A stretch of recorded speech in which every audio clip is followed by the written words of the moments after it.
Sherry J. Hill here again with Concentric Productions Inc. And today we're going to talk about sales.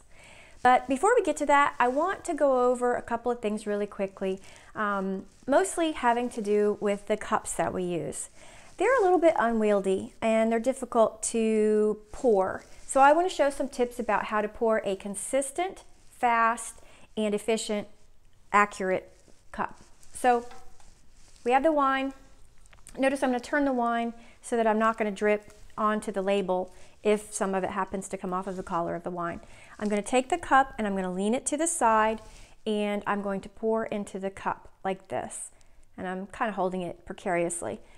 Then I'm going to lay the cup down. That is about the right size. That's actually a pretty heavy pour. But if you want to do a consistent fast pour, typically in the wine world, you do it on the table. You're not supposed to pick the cup up, but in our world, this is the way to consistently, quickly, cleanly pour a sample size portion. You get about 50 to 60 samples out of each bottle. So when you're stacking up your kit and packing your kit, make sure you have 60 cups for each bottle that you're going to sample.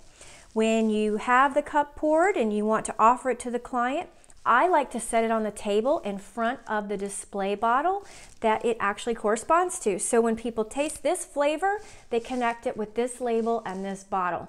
It doesn't seem like a big deal, but it's actually very, very effective. I never really put it in front of the bottle I'm pouring out of because I may pick this bottle up again to give samples to other people. So I have display bottles on the table, and that's how that goes. Also, if you have somebody that is off to the side that you can't put the wine in front of the bottle, if you want to hand a sample to a customer, don't cover the cup like this because things fall into it. Also, when you're handing this to the customer, the shopper, it seems like the nice thing to do. You're here, have this, but the problem is they can't get their fingers on this, so they don't have a good place to grab. I've actually thrown wine all over the floor doing a hand to a customer this way. The best way to hand a sample to someone is to use your hand as a tray, and it allows them to get their fingers around the cup and take the sample into their own hand. It's kind of it's a gracious way to hand wine to someone. So that's a little bit of info about that.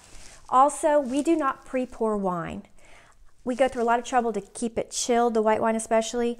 There are dust particles and fruit flies because there is always fruit in the grocery store. If you pre-pour wine, fruit flies love it. They will come over and take a bath in your wine. So we don't pre-pour wine, just know that. It also cuts short your interaction with the consumer because they can come up and just take the wine and walk off, and that's not really what we want to happen. So by holding the wine in your hand and pouring it, you create an opportunity to interact with them. So I hope those little tidbits help. They seem simple, but they can make a big difference. Also, make sure your kits have a wine key. So we've noticed that some of the kits are missing keys. Before you go into a store, make sure you have what you need to open a bottle of wine. If you need to know how to open a bottle of wine, look on YouTube. There are tons of videos that will show you. This is the preferred wine key. It's the waiter's wine key with the double action, the hinge. That's what we all use. So if there isn't one in your kit, let me know. We'll figure out how to get you one, but make sure you have one before you go to the store. All right, enough about that stuff. Let's get to sales. We are good at it, and we want you to be good at it too. We have a 3-point process that's actually very simple. You know, I want to say this before we delve into those 3 points. You guys are wine ambassadors. You are ambassadors to the store as much as you are to the supplier, the distributor, and the brands that we serve. All of these people are invested in you doing a great job.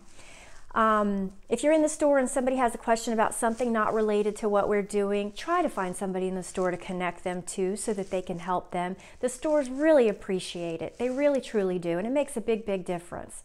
Other thing, wine knowledge.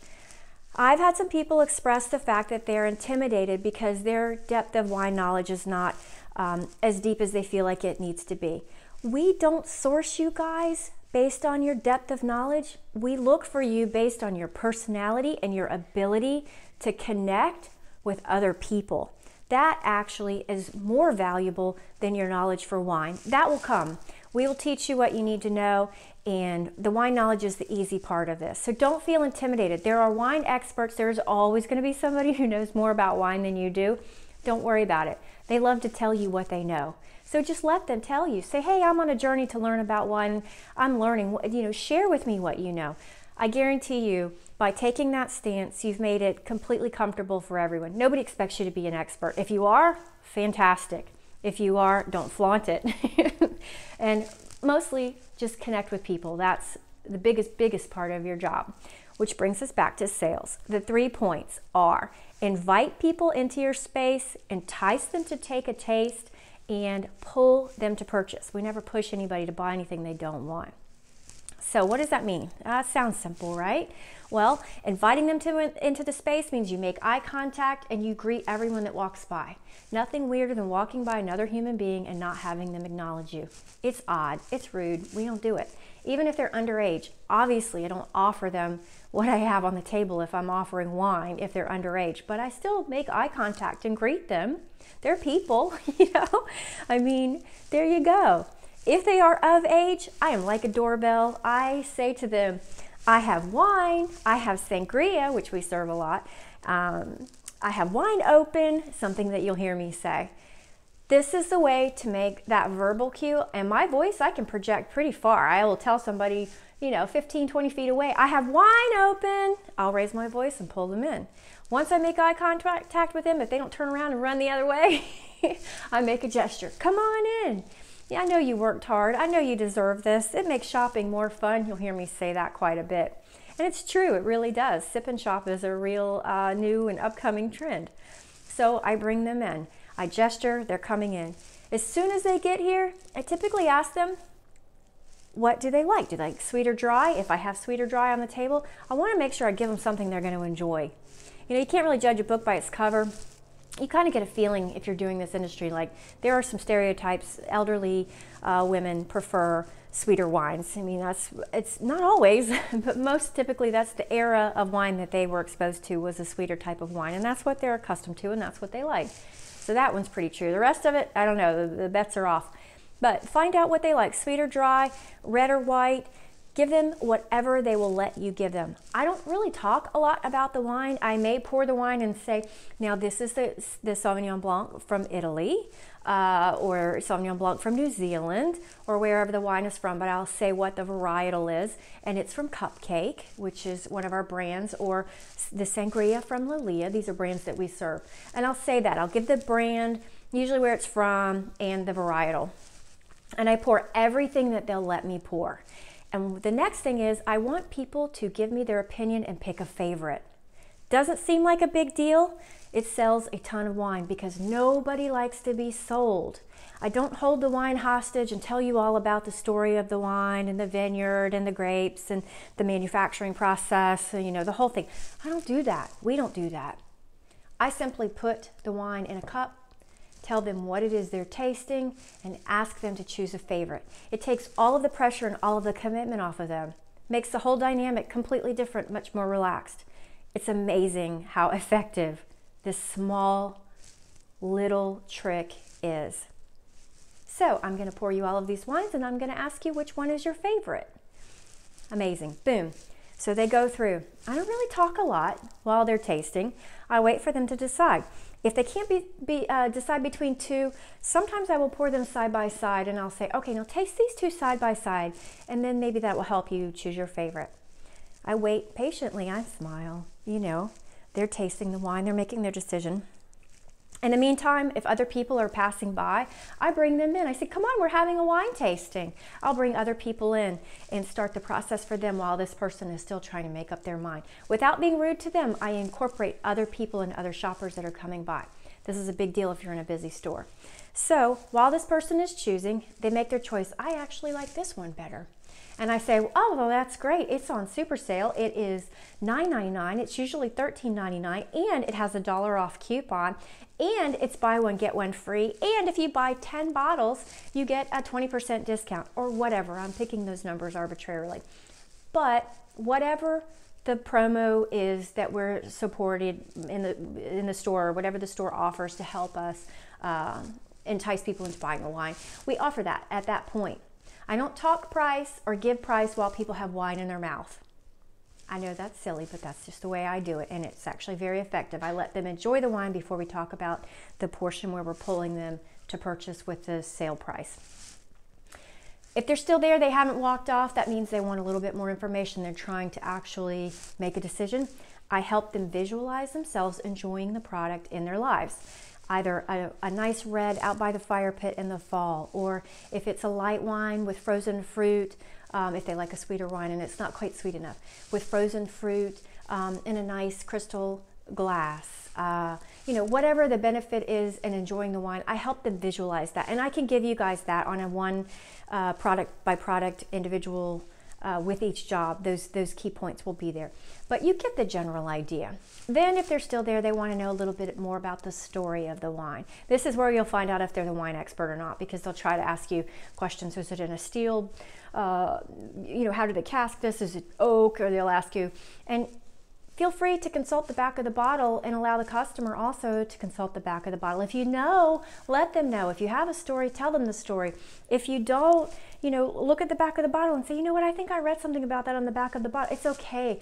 You're not 100% expected to know everything about each product. It's okay.